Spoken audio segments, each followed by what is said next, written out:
conocemos de qué se trata esto. Es una multiplicación. Estamos viendo ahí que tiene un multiplicando y tiene un multiplicador. ¿Cierto?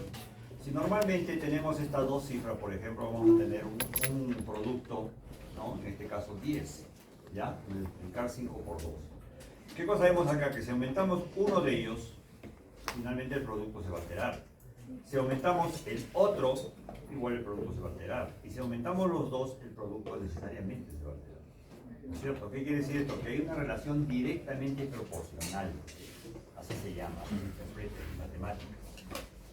La presión arterial es una relación directamente proporcional entre el gasto cardíaco y la resistencia vascular periférica. Pero el gasto cardíaco, ¿qué cosa es? Hay que saberlo definir. ¿Qué cosa es el gasto cardíaco? ¿De dónde proviene? ¿Qué modifica? ¿Qué aumenta? ¿Qué disminuye el gasto cardíaco? Para poder entender finalmente la ecuación. Igualmente acá, ¿qué cosa es la resistencia vascular periférica? ¿Qué factores lo modifican? ¿De qué depende la resistencia vascular periférica? Yo no voy a meterme ya a revisar todo lo que es la parte de fisiología, no, porque realmente no se tiene tiempo. Lo cierto es de que cuando nosotros manejamos lo que es la presión arterial, estamos manejando dos componentes. Si nosotros le decimos al paciente, ¿sabe qué? Usted es hipertenso, no coma comidas muy saladas. Le estamos diciendo, no coma comidas saladas porque si usted consume mucha sal, lo que va a hacer es bajar al agua y va a aumentar el gasto cardíaco. ¿Qué vemos acá? Que aumenta uno de ellos y aumenta la presión arterial. Si el sujeto fuma, ¿qué le estamos diciendo? No fume usted, porque cuando usted fuma, sus arterias se contraen más. Al contraerse más, estamos aumentando uno de los componentes, en este caso, el multiplicador. ¿Ya? Y finalmente la presión arterial se va a ver alterada. Cuando damos un tratamiento a un paciente, lo que vamos a hacer es dar medicamentos que van a favorecer, ¿no?, la mejora del gasto cardíaco y la resistencia vascular periférica, porque probablemente deben estar aumentados uno por los dos. Entonces, cuando ustedes vean los tratamientos que tienen 3, 4 medicamentos los pacientes, todos tienen una razón de ser en función a esas dos variables. Esas dos variables que es necesario que ustedes se acuerden y sepan, revisen de dónde o de qué depende el gasto cardíaco. Abajo tiene una serie de otras, digamos así, otros factores de los cuales depende el gasto cardíaco y depende la resistencia vascular periférica. ¿Y qué es la presión arterial? Vamos a empezar a definir una cosa muy sencilla, que todo el mundo ya la conoce. No es más que la fuerza que ejercen los vasos en el continente, es decir, en las paredes de los continentes. Ese empuje, ese golpe que le da en cada sístole el flujo sanguíneo a la arteria, esa es la presión arterial. Esa es la presión arterial. Una es la presión arterial sistólica y la otra es la diastólica, ¿no? La sistólica, que depende de la fuerza con la que sale la sangre, ¿no?, es de 120 milímetros de mercurio medidos en el interior del ventrículo izquierdo, y la otra, la menor, que viene a ser la fuerza que se opone a la fuerza generada por la resistencia de las arterias, ¿no? Y aquí hay que necesariamente revisar características de las arterias. Las arterias tienen, saben ustedes, que se desplazan a manera de mangueras, digamos así, ondulantes, que se dilatan y se contraen. ¿Gracias a qué? A la musculatura que tienen, a las fibras elásticas que tienen. Eso se pierde con el tiempo. Por eso que las arterias de la gente de edad se vuelven rígidas. Por eso que el corazón sufre para bombear más sangre, porque ya no tiene esa elasticidad. Y por eso el viejito tiene hipertensión arterial.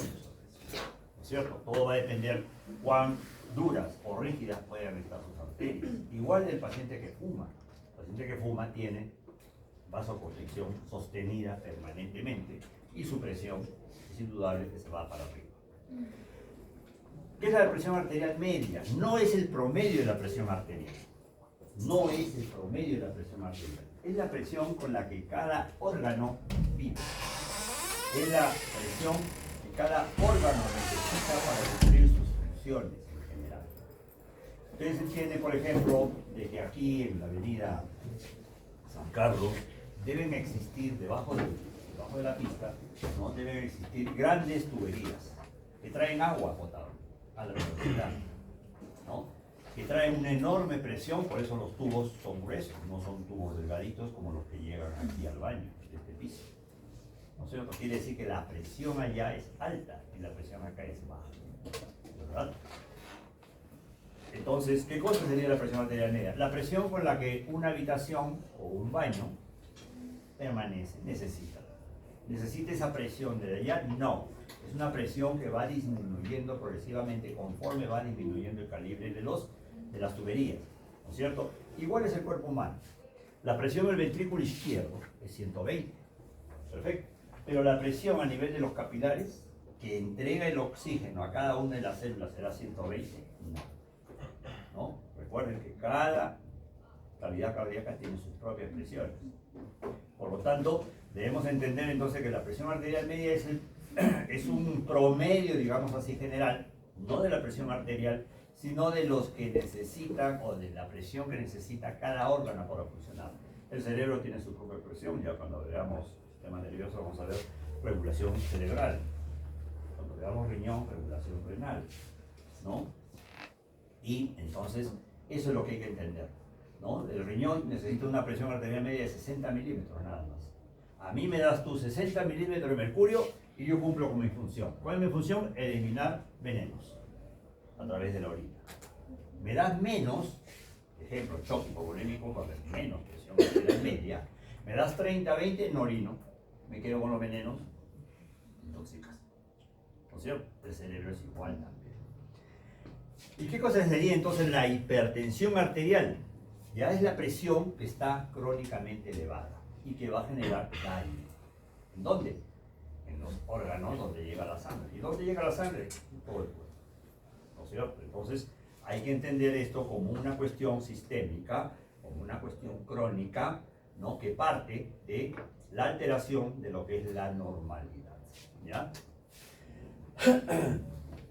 Esta presión arterial, dice acá, va a depender, miren, de toda una serie de variables, que son las que se desprenden cuando hemos visto la ecuación, ¿no? De gasto cardíaco y resistencia vascular periférica.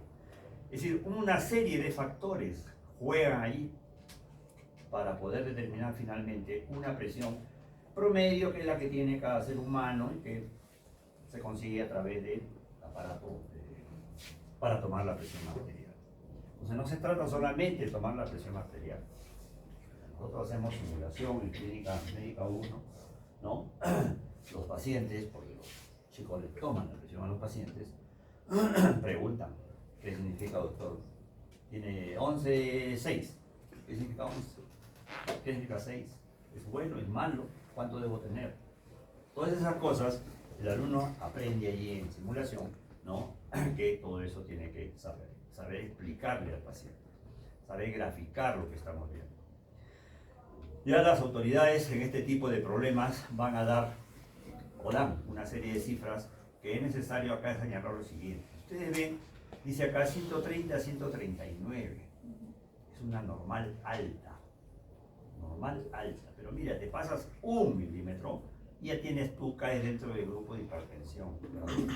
Tú dirás, pero no sé, parece algo, no sé, tonto pensar que una sola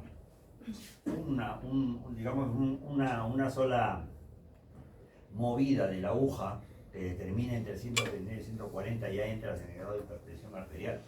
Sí, pues es que realmente nosotros, si ustedes saben, han tomado presión, probablemente han dicho, ¿cuánto tienes? 11.6, 12.7, 13.8, ¿no? Así, forma redonda. Pero lo ideal, eso es lo que se enseña en simulación, es que el alumno sepa observar adecuadamente en qué momento la aguja empieza a modificar su tono, ¿no? Porque se sienten los ruidos de Korokov y uno va viendo pues cómo se mueve la aguja. De tal manera que uno dice, no, acá en 162 ahí cambió de tono. En 78 ahí cambió de tono. Es decir, tenemos que acostumbrarnos a ser así precisos. Porque miren, las variaciones son muy pocas, pues, y los esquemas de tratamiento también van a variar. Mientras que acá de repente le puedo decir al paciente, usted modifique sus hábitos de vida y va a mejorar su presión arterial. Y acá tendría que decirle, ¿sabe qué? Empieza a tomar medicamentos. Van variando entonces las circunstancias. Bien. La hipertensión arterial provoca un daño vascular sistémico. ¿Qué significa? Donde hay arterias, hay daño. Donde hay arterias, hay daño. Es responsable de todas estas enfermedades que son frecuentísimas en la práctica médica. Todos van a ver acá enfermedad cerebrovascular, infarto, insuficiencia cardíaca, etc. Todo ello, ¿no? Todo ello que son cosas de todos los días en medicina. Hay dos elementos que determinan entonces la presión arterial, como hemos dicho, que son el gasto cardíaco y la resistencia vascular periférica. ¿De qué depende el gasto cardíaco? El gasto cardíaco va a depender de la volemia, ¿no? Hablar de gasto cardíaco es hablar de volemia, es hablar de la precarga, ¿no? ¿Qué cosa es la precarga? El volumen que me llega a la aurícula derecha. El volumen de sangre que me llega a la aurícula derecha, en términos hemodinámicos, se conoce como precarga. ¿Y de qué va a depender ese volumen? De que va a depender un volumen de algo, pues, que no lo pierda, que aumente, ¿no es cierto? De eso va a depender. El consumo de sodio, de sal. La sal está al agua, ¿sabes, no? Si no, ustedes la prueba, coman cancha salada, a ver, y pueden vivir sin agua. Van a tener que tomar agua. ¿Por qué? Se altera la osmolaridad. Y eso lo registra el riñón, ¿no? Se altera la osmolaridad y te ves obligado a tomar agua. ¿Por qué? Porque el riñón o el sistema vascular interpreta como que aumentaron los solutos, entonces tiene que aumentar el solvente, ¿no? Para igualar la osmolaridad. Depende de qué, de los mineralocorticoides, de aldosterona. ¿Hay producción o no hay producción de aldosterona? La aldosterona retiene sodio, por ende retiene agua. Depende también del péptido natriurético auricular, ¿no? Su nombre lo dice, que de la aurícula, y que registra pues cuando baja el volumen. Cuando baja el volumen de sangre en el corazón derecho, a partir de ahora vamos a hablar de los corazones, derecho e izquierdo, no es que tengamos dos, sino que cada uno tiene su propia fisiología y su propia fisiopatología. Entonces el péptido natriurético lo que hace es, se encuentra en las paredes de la aurícula derecha y lo que hace es registrar volumen. Le llega menos volumen, que hace, activa señales al hipotálamo porque se produce hormona antidiurética. ¿Qué hace la hormona antidiurética? Lo que hace es retener agua, pues, ¿no es cierto? Antidiuresis. Retiene agua para aumentar ese volumen que según la aurícula derecha le está faltando, ¿no es cierto? Esa es forma de regulaciones normales que ocurren corrientemente. Entonces la volemia influye en el gasto cardíaco. Y el corazón va a responder mediante modificación de la frecuencia cardíaca.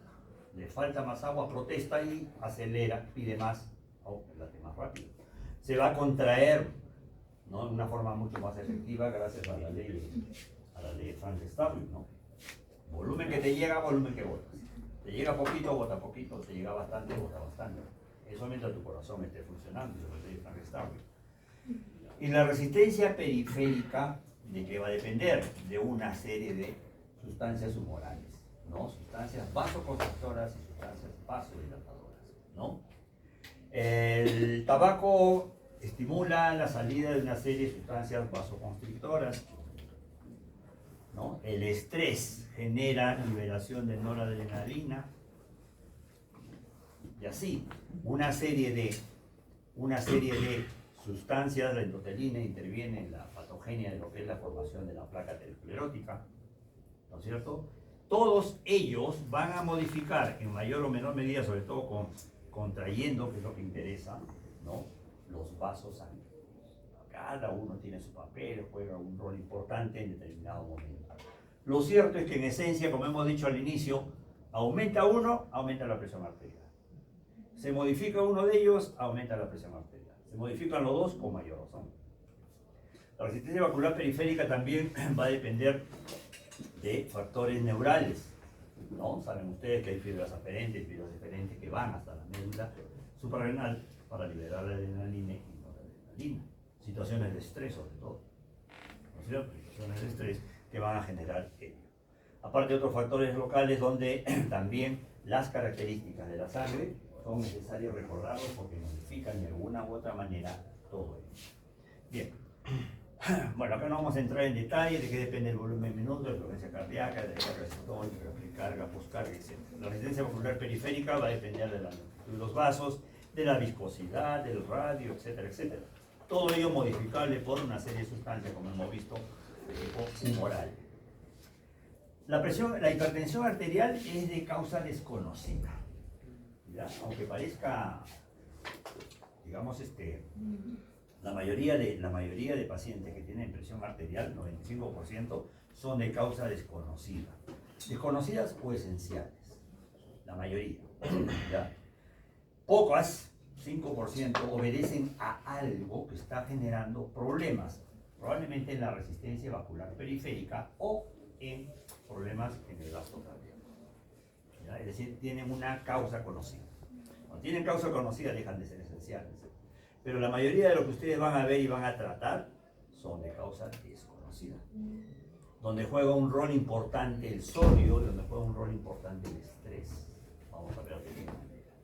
¿Ya? Factores de riesgo. No es que sean la causa de eso, sino que son factores que aumentan el riesgo. No todo el que fuma tiene hipertensión, no todo diabético tiene hipertensión, pero son factores que predisponen a todo lo que vemos acá.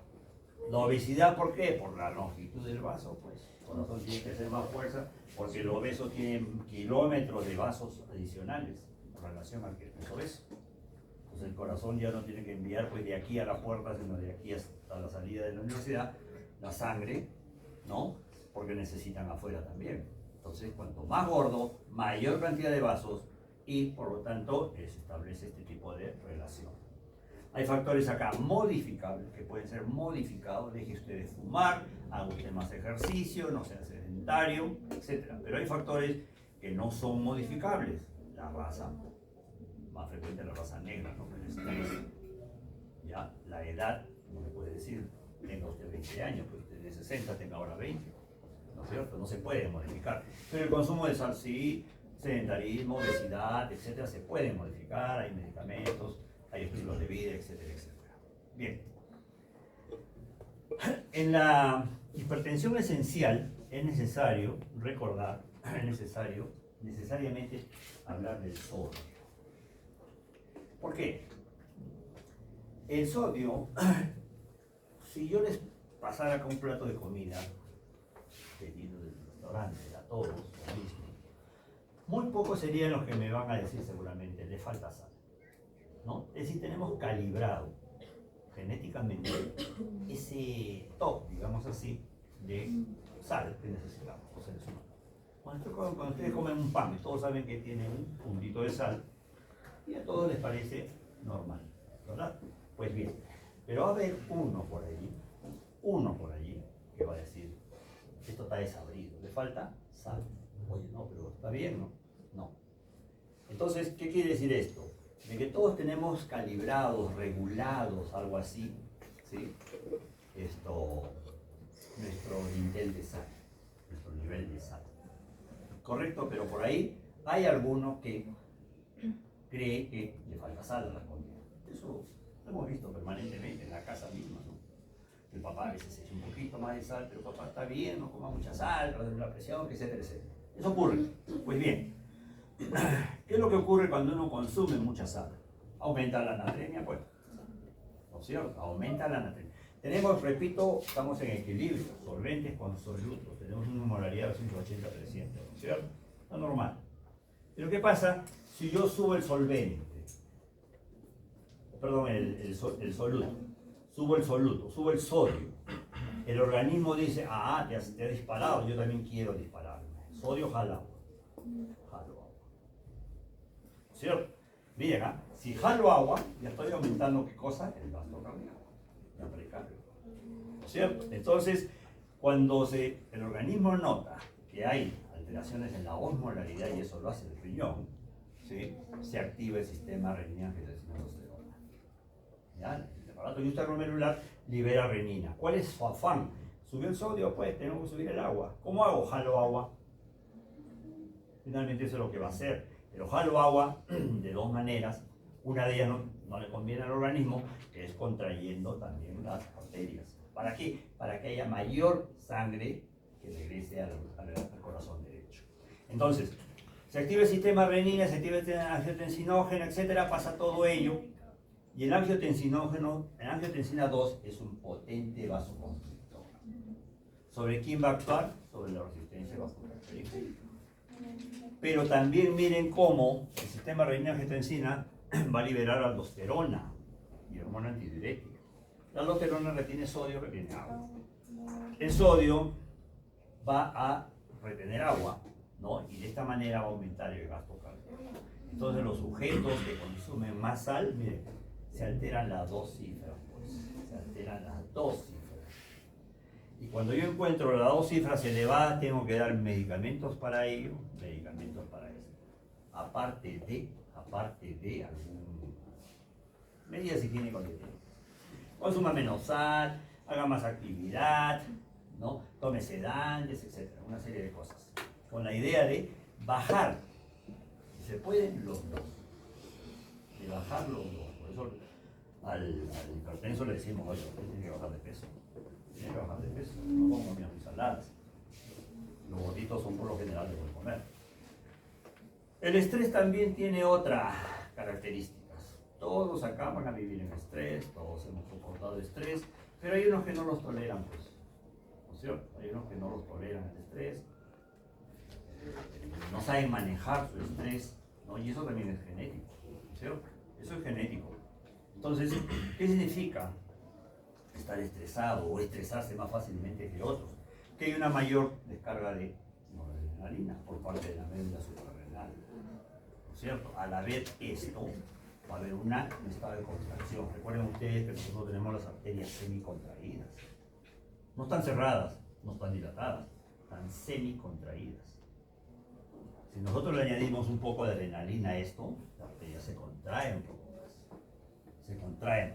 Y el sujeto estresado, el ejecutivo, el anestesiólogo, el cirujano, etc., manejan estrés. Mucho estrés. El piloto de aviación maneja estrés. ¿No es cierto? De tal manera de que va a vivir permanentemente en un estado de contracción esa arteria, mucho más frecuente que la que no es estresado o maneja mejor su estrés.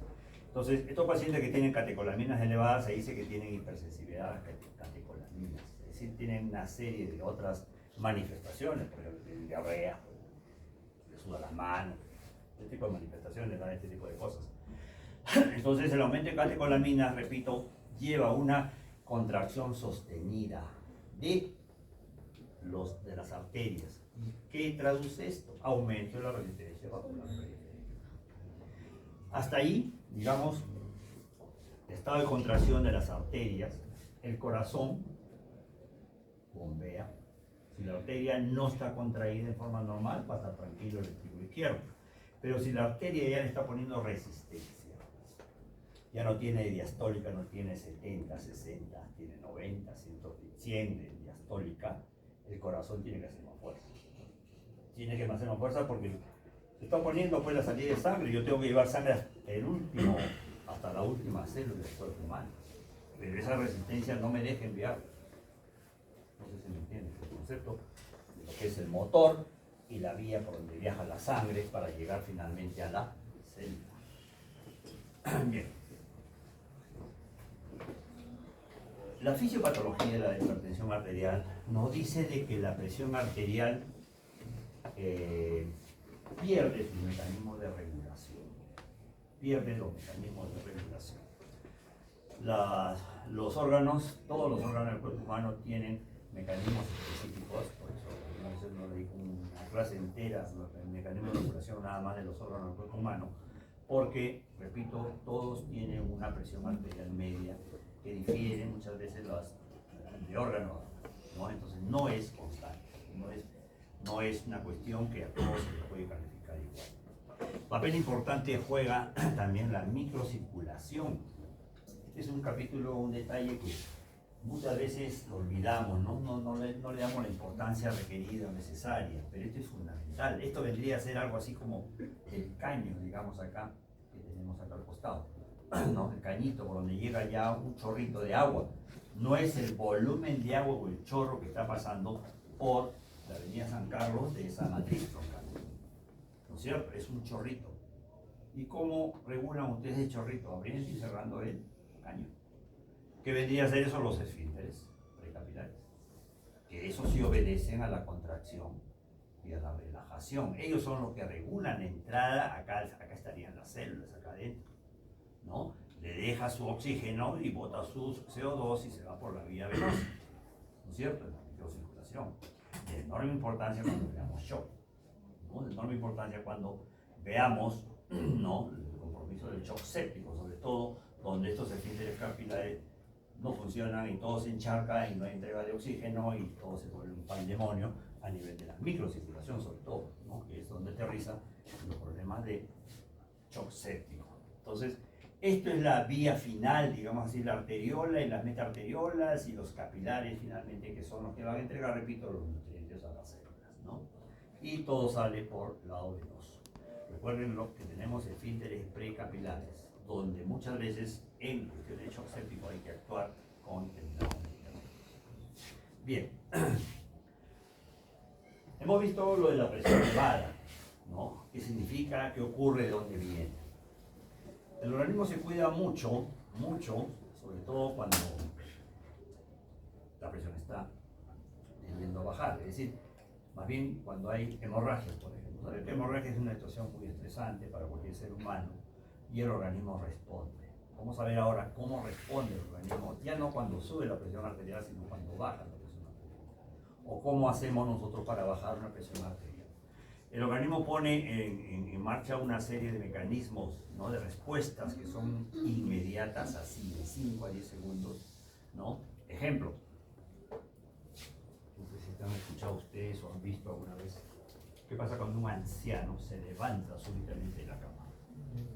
Tiene mareos. ¿Por qué tiene mareos? Ha estado echadito, vasos comunicantes, ¿no es cierto? Entonces a la hora que se levanta, la sangre como que baja, ¿no es cierto? Por la gravedad tiende a bajar. Normalmente a ustedes no les ocurre eso, porque su mecanismo de regulación es rapidísimo. Es decir, apenas te levantas, tus arterias ya, digamos así, en forma refleja, se contraen para no dejar bajar, no se dilatan. Acá en cambio el anciano demora todo esto. Parte de la esclerosis, tiene menores problemas de sensores, etc. Entonces disminuye el flujo sanguíneo, por eso es que siente mareos. El sistema reticular, que es muy sensible a los cambios de volumen, sobre todo, se ve afectado. Por eso tiene sensación de mareo y algunos se desploman, ¿no? Lo que se llama la hipotensión ortostática. Tiene respuestas intermedias, dado por sistema hormonal, eso demora a veces minutos, ¿no? Y tiene respuestas tardías, donde tenemos que ver modificaciones del líquido extracelular, ¿no? Y esto demora horas o puede demorar días. ¿Quién lo hace esto? El riñón. El riñón es responsable de la respuesta tardía de la regulación de la presión arterial. Y el sistema neural, el sistema nervioso autónomo, dice acá, ¿no? Ese es el responsable de la respuesta instantánea, de inmediato. Dicho esto, esto está bien detallado aquí en este libro. Vamos a ver.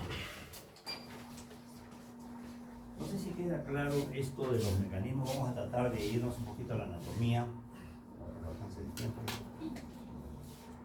En realidad hacer dos temas, falla cardíaca y...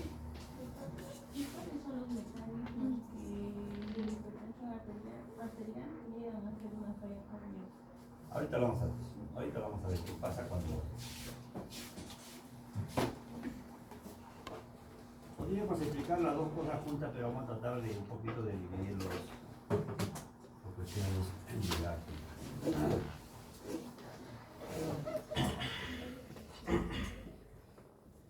Los mecanismos de regulación de la presión arterial son, uno, por si acaso, este tema está bien facilito. De ahí lo he sacado el libro de anatomía de Tórtola. ¿Ya? Ahí hay anatomía y hay fisiología. ¿Ya? No quiero decirle que vayan al Gaiton porque es todo un capítulo de regulación nomás de la presión arterial y no lo van a terminar de ver. Pero si quieren una cosa resumida, ahí está en el Tórtola. Está. Uno, el centro cardiovascular. El centro cardiovascular es uno de los elementos que es este de acá, responsable de la regulación de la presión arterial. Vamos a ver cómo lo hace. Dos, el sistema, digamos así, nervioso o neural, si quieren. Sistema nervioso, sistema neural. Y el otro, sistema humoral, hormonal le llaman otros también. Este es el sistema renina, angiotensina, aldosterona. que a estas alturas de la carrera ya debe ser pues una cuestión así, bastante fácil y rápida para poder entender tratamientos sobre todo. Y finalmente el sistema de los péptidos natriuréticos. Miren, vamos a ver qué consiste esto. Tenemos un centro cardiovascular. Tenemos acá un centro cardioestimulante. Un centro cardioinhibidor. Y tenemos un centro vasomotor. Tres componentes que están entre la protuberancia y el bulbo. Células muy sensibles a determinados estímulos. ¿De dónde vienen esos estímulos? Estos centros reciben información de aquí arriba. Por eso cuando tú ves que se te viene un carro, te viene un perro, ¿qué haces? Una taquicardia terrible, ¿no es cierto? Te asustas porque estás mirando tú, que está viniendo algo, una situación estresante, descarga adrenalina súbita. Fibras aferentes recibe acá el centro sí. ¿Y qué hace el centro cardioestimulador? Tiene fibras que llegan y salen. ¿Ya? Nervios cardioaceleradores, como llamaban nervios cardioaceleradores, que viajan por vía simpática. Vía simpática. Deben los libros de Netter esas redes enormes que hay amarillos de arriba abajo, por izquierda a derecha, por todos lados. Ellos son los que llevan esta información. Por eso es que cuando tú ves algo que se te viene, tu corazón ¿no? empieza a latir rápidamente. ¿A dónde? Al nódulo senoauricular. Al nódulo senoauricular. Y ese es el que va a regular el aumento de la frecuencia cardíaca, el aumento de la contracción del miocardio. Frecuencia cardíaca, más veces, bota sangre más rápido, y contracción miocárdica, ¿por qué? Porque necesita que esa sangre llegue a los músculos porque vas a salir disparado. ¿Ya? Pasado el efecto de este estímulo sensorial, en este caso, hay nervios que regresan esto a la normalidad, ¿no? Que van al sistema cardioinhibidor por vía parasimpática. ¿Quiénes son estos? El nervio vago. El nervio vago saben que es el nervio de la tranquilidad, digamos así, ¿no es cierto? Termina el estímulo, disminuye la frecuencia cardíaca y disminuye. El corazón se prepara frente a un evento externo de alguna manera, y esta manera es esa. ¿Qué otra cosa más hay? Tenemos acá el centro vasomotor, ¿sí? Un centro vasomotor. Las arterias del cuerpo humano no están contraídas, no están cerradas, están abiertas, pero están dilatadas tampoco, están en un estado de semicontracción. ¿Quién lo regula eso? El centro vasomotor, ¿no? Es decir, tiene que ver con la vasoconstricción y tiene que ver con la vasodilatación, ¿sí? Del estado arterial de todo el cuerpo humano. Es necesario, eso sí. Las arterias de mis piernas, las arterias de mi pelvis, etcétera, se mantienen en ese estado gracias a ellas. ¿Se acuerdan ustedes de los nervios raquídeos? ¿Cierto? Que salen a cada lado de la médula espinal. Ellos también terminan en los vasos. Ellos son los que regulan, pues, el tono vasomotor, el tono de todo, desde arriba hasta abajo. Entonces, a través de los nervios torácicos y a través de los nervios lumbares. Nervios torácicos y nervios lumbares, ellos son los que van a mantener un estado de semicontracción arterial. Y esto tiene una aplicación práctica, ¿no? Porque digamos que visto en sección medular, ¿qué es lo que pasa con las arterias? Se dilatan, pues. No hay esa conexión, ni el estado de semicontracción, y las arterias se relajan. Y por eso el paciente que tiene trauma vértebro-medular tiene una serie de alteraciones explicables por este hecho. Bien, entonces, esto es lo que mantiene un estado de semicontracción a las arterias,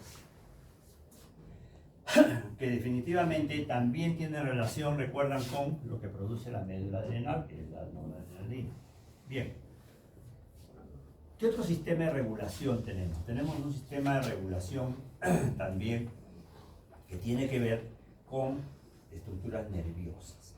Saben ustedes que tenemos varoreceptores y tenemos quimioreceptores. Los varoreceptores o presoreceptores, como también se les llama, tienen que ver con presión arterial. ¿Cómo regulan esto? Cuando el corazón izquierdo, el ventículo izquierdo, bombea sangre, distiende la aorta. ¿No es cierto? Sale con tal fuerza que la aorta hace así. Hace así la aorta. La aorta grande, la aorta torácica. Entonces, estos sensores que se encuentran en los grandes vasos, en el callado, en los vasos torácicos, en las carótidas, van a regular ¿qué cosa? El diámetro. Tengo poquita sangre, entonces no tengo por qué estar muy abierto. Voy a estar más cerrado. Tengo mucha sangre, voy a estar más abierto. ¿No es cierto? Es lógico. ¿Ya? Entonces se dan cuenta de la distensibilidad, digamos así, de las arterias. Los presoreceptores. Hay poca presión, pucha, entonces está más cerrada la arteria. Pues. No hay quien empuje pues, las paredes. Hay mucha presión, sale con tal fuerza que la arteria se dilata demasiado. Activa los varoreceptores. Activa los varoreceptores. Al activar los varoreceptores, todo este sistema arterial tiene fibras que también viajan a los centros cardioestimuladores y tienen fibras que también viajan a los centros cardioinhibidores. Significa que si yo tengo acá, registra la aorta, poca presión de volumen, ¿qué me está diciendo? ¿Te falta volumen? Pues. Corazón, falta volumen. Date más rápido para que llegue más sangre. Están detectando que poca sangre está botando. Es decir, la precarga, que es lo que le llega al corazón derecho, es menor que la poscarga.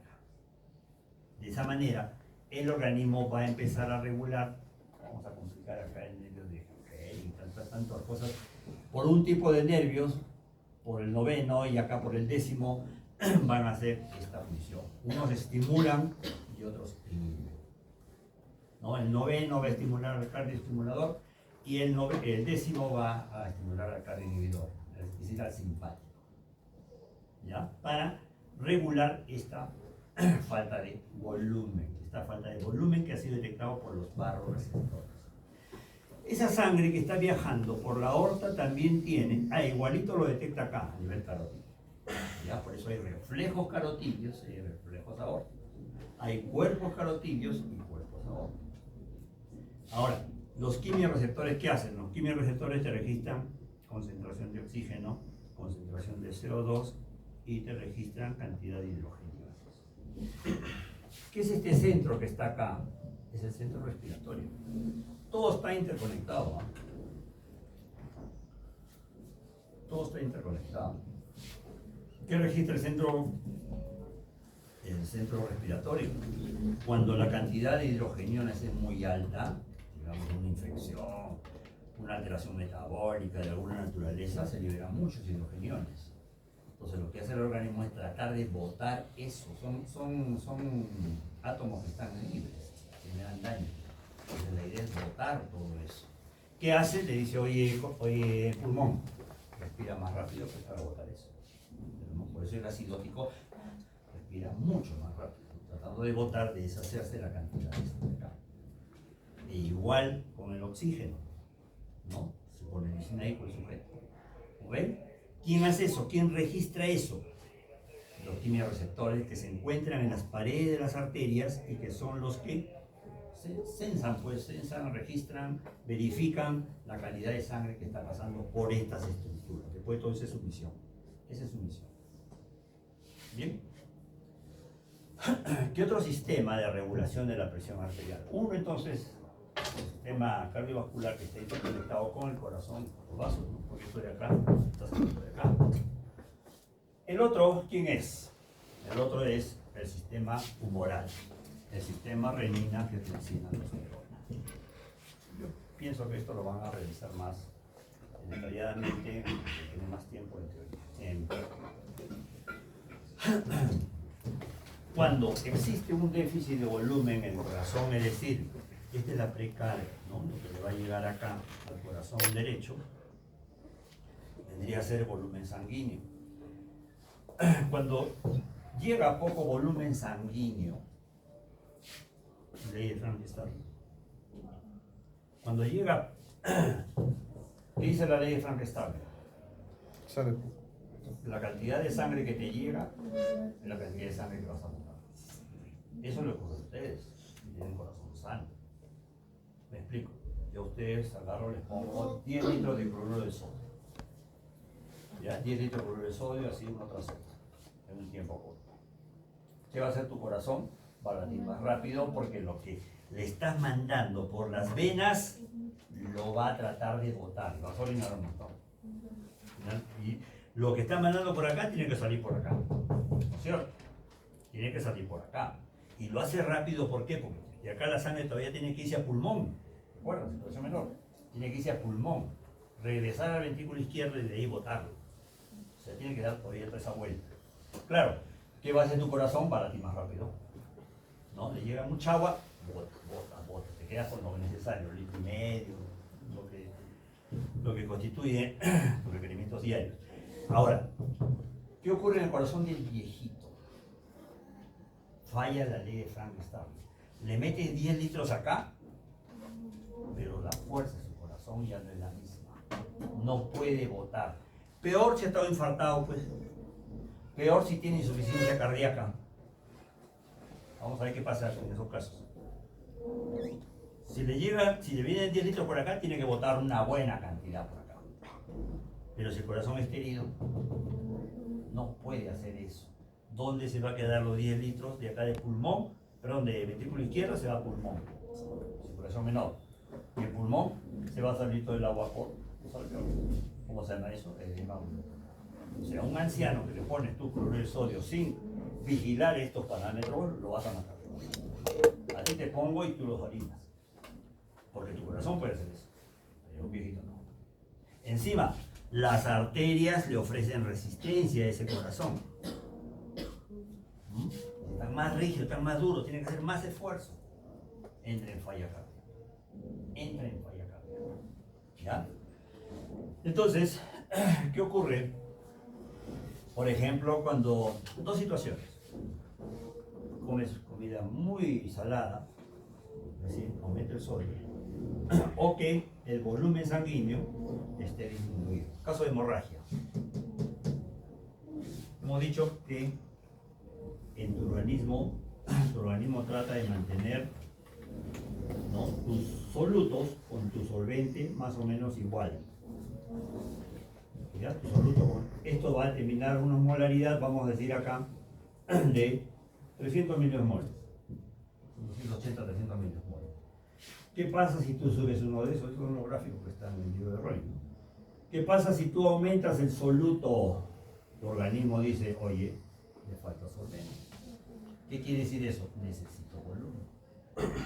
¿No? Necesito volumen. Por eso es que tú tomas agua, pues, para que finalmente tu osmolaridad, que subió hasta 350, por decirte, mantenga esta proporción.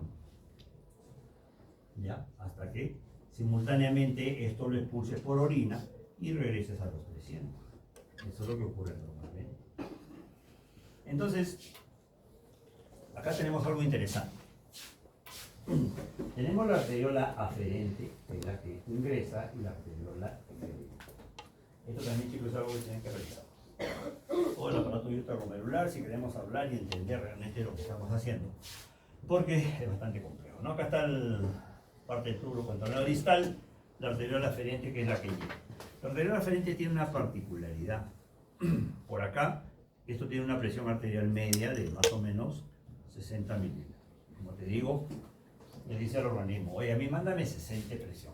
Mínimo, mándame 60 de presión. Me mandas menos, yo no te orino. Yo no te orino. ¿Qué pasa cuando le llega 30, 40, digamos así, de presión arterial media? ¿Por qué? El sujeto está chocado. Lo que ocurre, pues, la insuficiencia renal aguda se da por esto. El paciente no tiene sangre, la presión que le llega al riñón ya no es la misma, la que le llega al cerebro ya no es la misma, por eso sufren los órganos, le llega a 30 milímetros. ¿Qué va a ocurrir? La presión, la arteriola aferente tiene aquí una serie de estructuras, ¿no?, de miocitos genéticos modificados que constituyen el aparato yuctaglomerular. ¿Qué va a producir? Renina. ¿No es cierto? Renina. Ahí se produce la renina. Allí se produce la renina. Sí, pero sabemos también que acá está el túbulo contorneo distal. ¿Y qué cosa hace el túbulo contorneo distal? Saben que la pichi pasa por acá o el ultrafiltrado pasa por ahí. ¿No es cierto? ¿Qué cosa regula esto? Ah, yo me voy a fijar en el sodio. Tú vigilas flujo, yo vigilo sodio.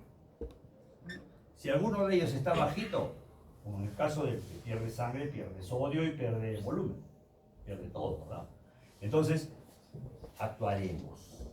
Entonces, sensan sodio y sensan flujo. ¿Para qué? Saben que la renina hace todo el sistema renina-angiotensina-aldosterona, ¿no es cierto? Estimula la angiotensina 1 que se encuentra en el hígado gracias a la enzima ECA que se encuentra en el pulmón, que se transforma en angiotensina 2. La 2 pasa, estimula la aldosterona, estimula la hormona antidiurética y cada uno hace su papel. ¿Cuál es la idea? Esto va a mejorar la resistencia vascular periférica y esto va a mejorar el gasto cardíaco. Entonces, cuando alguien tiene pérdida de volumen que es detectado por el riñón regula la presión arterial produciendo renina para que se modifique la resistencia vascular periférica vía angiotensina 2 y el gasto cardíaco vía aldosterona, que retiene sodio, y la hormona antidiurética que retiene agua. Ese es el mecanismo de regulación humoral que existe en el organismo. Y el último mecanismo, que es el de los péptidos natriuréticos, ya lo dijimos. Desde aquí también hay fibras que viajan ¿a dónde? Al hipotálamo. Al hipotálamo. Sí, desde aquí, desde las paredes del nodo, perdón, de la aurícula, fibras que viajan al hipotálamo. ¿Para qué? Para que produzca HAD. ¿Y qué va a ocurrir? La HAD retiene agua y aumenta la recarga. Todos estos son mecanismos que se regulan cuando el sujeto tiene baja de volumen, baja de presión arterial de cualquier naturaleza. O hay modificaciones también en las concentraciones de sodio que finalmente traducen que debe modificarse el volumen de sangre. Repito, muchos de ellos modifican los dos y otros que tienen que actuar independiente para modificar uno de ellos. Bien.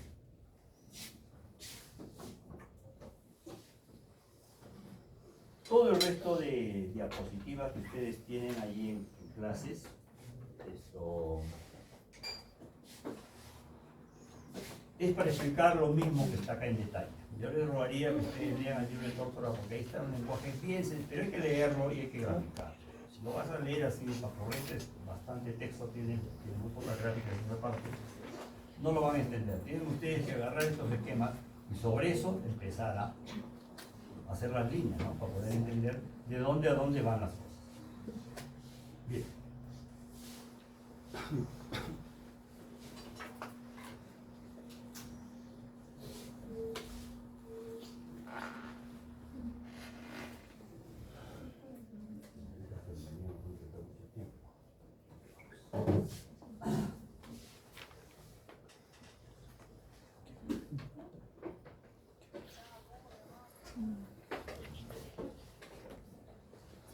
Pues si me voy a poner a leer insuficiencia cardíaca como ustedes acá y esto probablemente no nos alcance el tiempo y no entenderlo. Vamos a hacer algo parecido aquí para explicar insuficiencia cardíaca.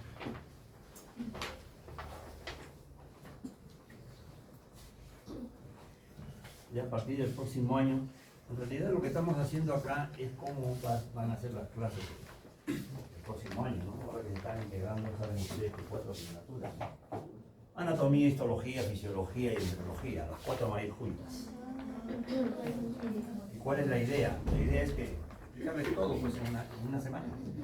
O sea, ya no, acá lo estamos haciendo apretadísimo, pues, media hora estamos explicando esto.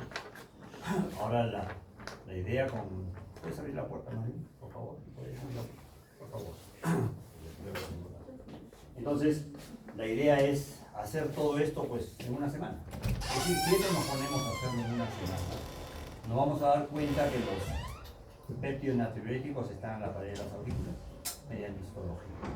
Nos vamos a dar cuenta que las células que producen renina se encuentran en las paredes de la aurícula ferina. Histología. Histología no me parece muy relevante, pero anatomía sí, está viendo que todo es anatomía. Todo es anatomía. ¿No? Y ahorita que veamos insuficiencia cardíaca, van a ver ustedes que no es necesario que yo sepa, ¿cómo se llama? Que sea cardiólogo para poder entender un montón de cosas, no solamente falla cardíaca. Solo con anatomía, lo voy a demostrar por. Pero eso tienen que revisarlo ustedes, traer ya pues en la cabeza un esquema, ¿no? Si vamos a estar dudando de este momento, ¿cuántas cavidades tiene el corazón? Queremos hablar de insuficiencia cardíaca, wow. No vamos a poder pues. Y como ven ustedes, todo está integrado, pues, ¿no? Yo no puedo separar el riñón, dejarlo para cuando me toque el riñón, y el corazón cuando me toque el corazón, y los vasos cuando me toque vasos. Todo está. Miren, aquí lo primero que tienen que hacer ustedes es empezar a saber las palmas. Yo dibujo mi corazón así, por si acaso. Ayer que hacíamos las prácticas, veía yo, unos chicos dibujan pues así, con el tronco de la pulmonar que sale por acá, la aorta que sale por acá. A la hora que vimos su dibujo, pues era una serie de ramas que cruzaban así, así, y él mismo sabía lo que había hecho, ¿no? Es decir, en qué dirección iba la sangre. Primeramente, recomendación, porque va a ser parte probablemente del examen, y ya lo hemos demostrado, ¿dónde empieza la circulación mayor? Primero. Tengo revisado lo que ya me conocen a mí, es circulación mayor y menor, hasta que finalmente la aprenden, ¿no? La aprenden. Bocacho. Bien, entonces tenemos aquí nuestro corazón, que ustedes vayan adivinando pues qué cosa estoy borrando, qué cosa de ahí sale, entra, no sé.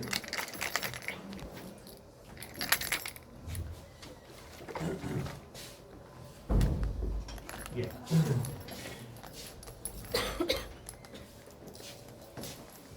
Entonces, ese es mi corazón. Aurícula derecha, aurícula izquierda, ventrículo derecho, ventrículo izquierdo. Y aquí sale la aorta. Vamos a representar los tejidos como una célula nada más. Pero está llevando sangre arterial. Lo que estoy haciendo en realidad no es nada nuevo, es simplemente mi manera de ver esta figura, ¿no? De aquí sale la sangre no oxigenada y va a llegar aquí, pues. ¿Ya? Venas cavas, etcétera, va a llegar al corazón derecho. De aquí sale otra. ¿No es cierto? No sé si se dan cuenta qué es lo que estoy dibujando. Es decir, de ejercicio para que vayan viendo ustedes qué es lo que vamos a hacer.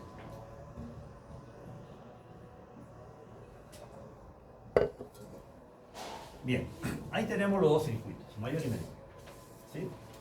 Vena cava superior, vena cava inferior, arteria pulmonar, aorta, venas pulmonares, pulmones y corazón.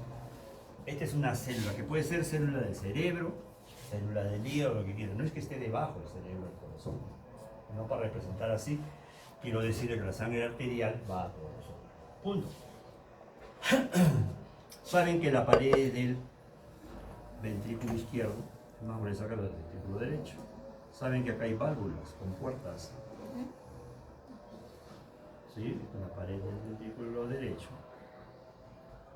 Acá también hay con puertas, acá también hay con puertas. Original, primer y segundo bloque. Miren todo lo que tenemos que revisar. Una primera pregunta sería, ¿cuánto es la presión aquí? ¿Cuánto es la presión aquí? ¿Cuánto es la presión aquí? Eso ya es algo que en fisiología no han hecho, así que lo dejo ahí para que ustedes lo revisen. Tranquilo, pueden ser preguntas de exámenes, ¿sabes? Y a ver si se van a quejar con su papá, su abogado y todo. Me está preguntando cosas de fisiología. Ah, pues. ver, pues. Bien. Miren chicos, hemos dicho que, ¿cuánto es la presión acá? 120, ¿verdad? Bien. Vamos a hablar de una serie de numeritos. ¿Qué volumen le llega? O pregunta en fisiología, ¿no? ¿A cuánto equivale el volumen telesistólico del ventrículo izquierdo? Es como si te dijera cuánto recibe el ventrículo izquierdo.